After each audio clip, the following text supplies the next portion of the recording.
Hey guys, welcome to my makeup therapy, and before we go any further, I would like to thank LuvMeHair for sponsoring today's video.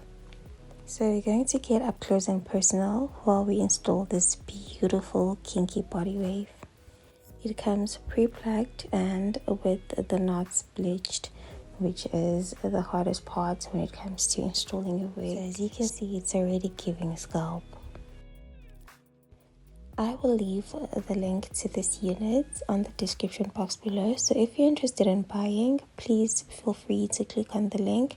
I will also leave LuvMeHair's details.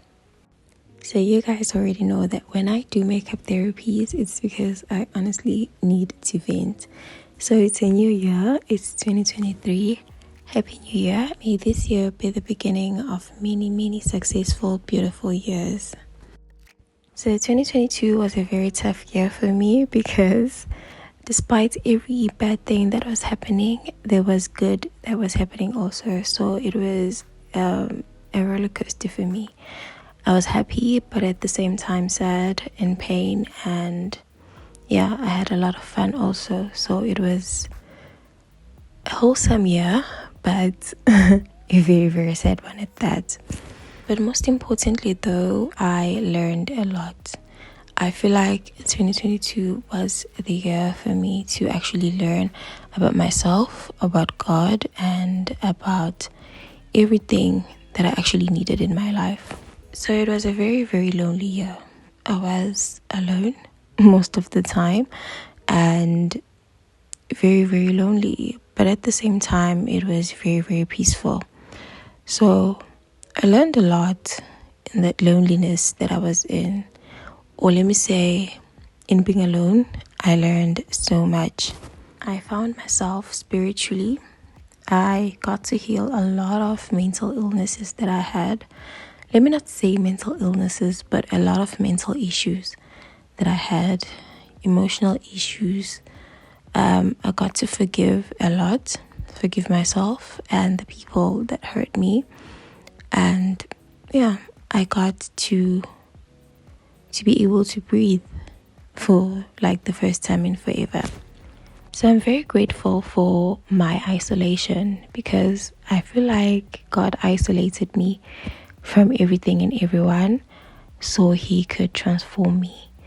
I had to stop complaining about being alone all the time, being the only one experiencing such things.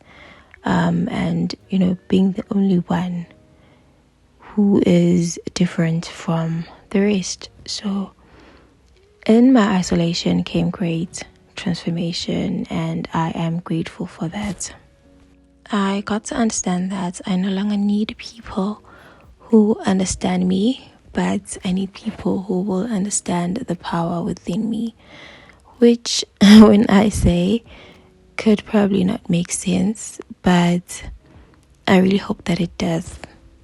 Also, I did a lot of healing. I feel like I prayed a lot for healing. I prayed a lot for me to move on from the things that hurt me. So most especially, I was praying for healing because of the losses that I encountered. Losing a loved one is never easy and it changes you in a way.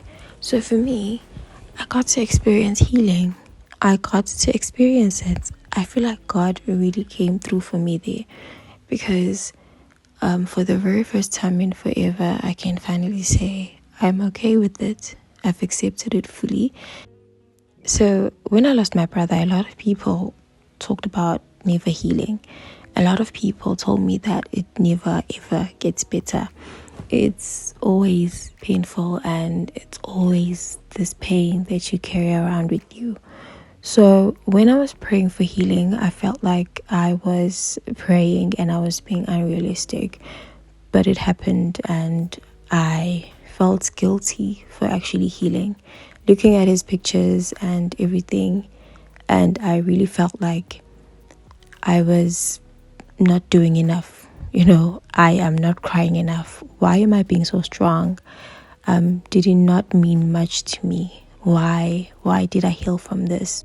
So I constantly was asking myself, why are you now happy? Why did you get over it? Because a lot of people say that you don't get over it. Why are you getting over it?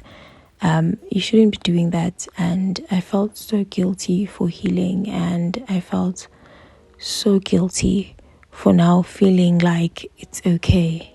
God knows what He's doing, and I should just trust the process. And yeah, till today, I am healed, but I can't get over the fact that I am guilty for healing.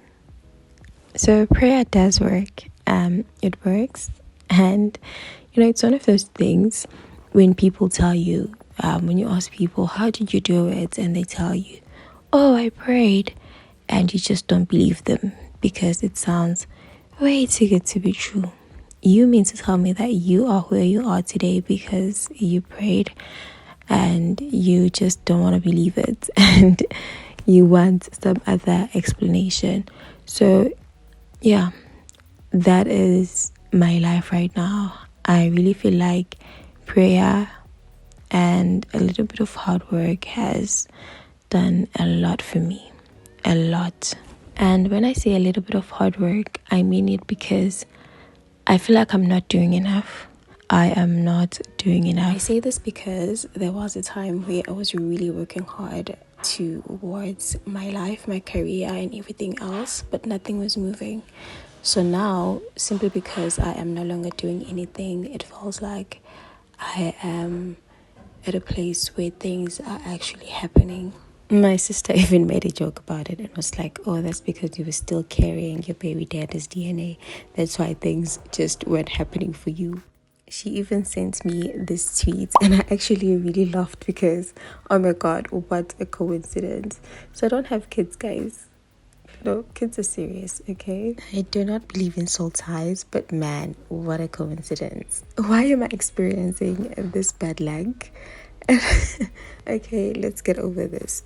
So, yeah, also the pressure is getting worse. Okay, so when God shows up into your life and actually transforms it, something happens within you, and your relationship with Him changes a lot because you no longer need Him as a savior, but as a companion, someone to walk with, someone you can talk to, a friend, if I may put it that way. So it has gotten to a point where I am very, very, very comfortable being alone.